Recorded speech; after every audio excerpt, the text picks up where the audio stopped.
బర్సా బర్సా అన్నది fluid field layer.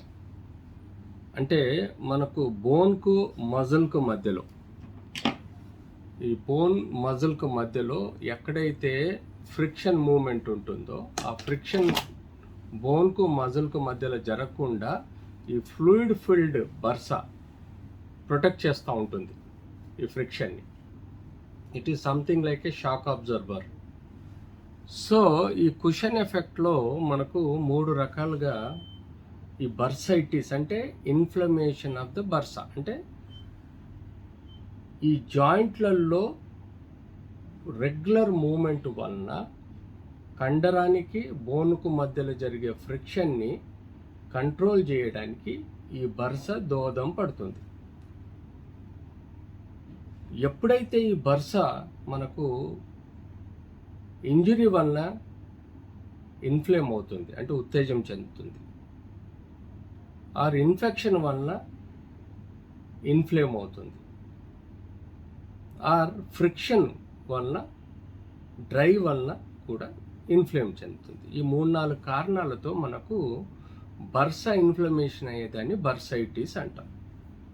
So most కామన్గా మనకు ఎల్బో ఒకటి ఉంటుంది,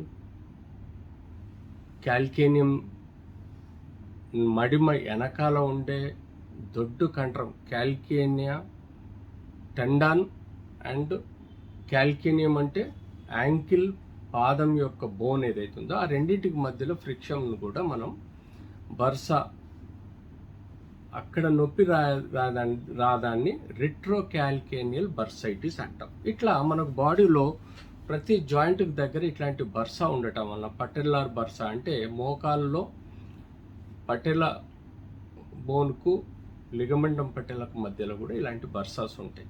సో ఈ ఇన్ఫెక్షన్ రావడం, దెబ్బ తాగడం, ఫ్రిక్షన్ పెరగడం, డ్రై అవ్వడం వల్ల మనకి బర్సైటిస్ అనేది పెరుగుతుంది.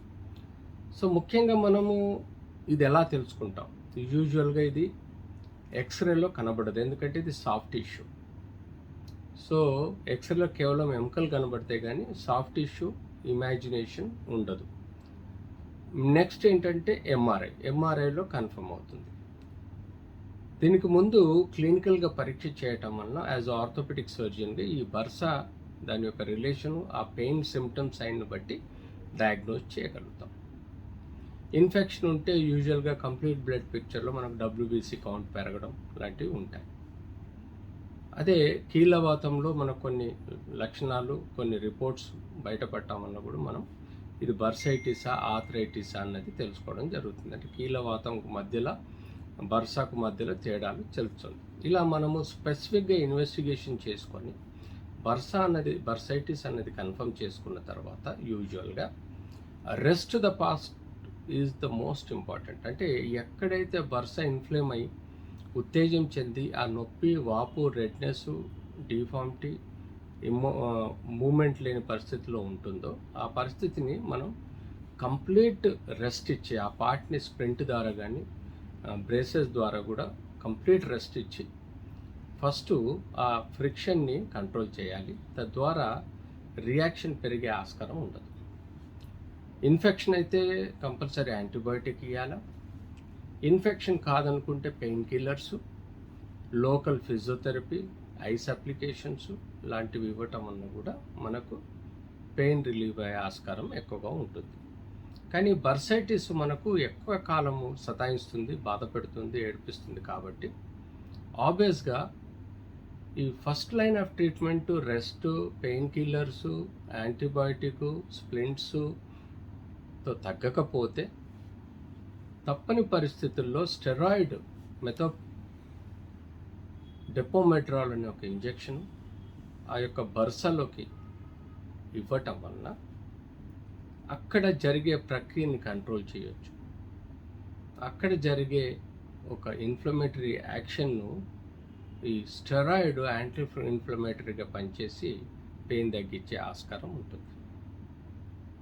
సో 70% ఫస్ట్ లైన్ ఆఫ్ ట్రీట్మెంట్లో తగ్గితే 20% second line of treatment injection ద్వారా తగ్గించవచ్చు.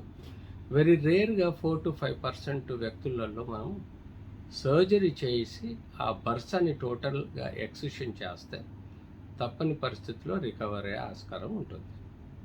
సమ్టైమ్స్ ఈ బర్సైటిస్ను నెగ్లెక్ట్ చేయటం వల్ల కానీ, ఇగ్నోర్ చేయటం వల్ల కానీ ఈ ఇష్యూ జాయింట్ వరకు స్ప్రెడ్ అయ్యి ఇంకా సీరియస్గా ప్రాబ్లం డెవలప్ అయ్యే ఆస్కారం ఉంటుంది. కాబట్టి బర్సైటిస్ని లైట్గా తీసుకోకుండా ఎర్లీగా రికవరీ చేసే విధంగా ప్రయత్నం చేయాల్సిన అవసరం ఉంది.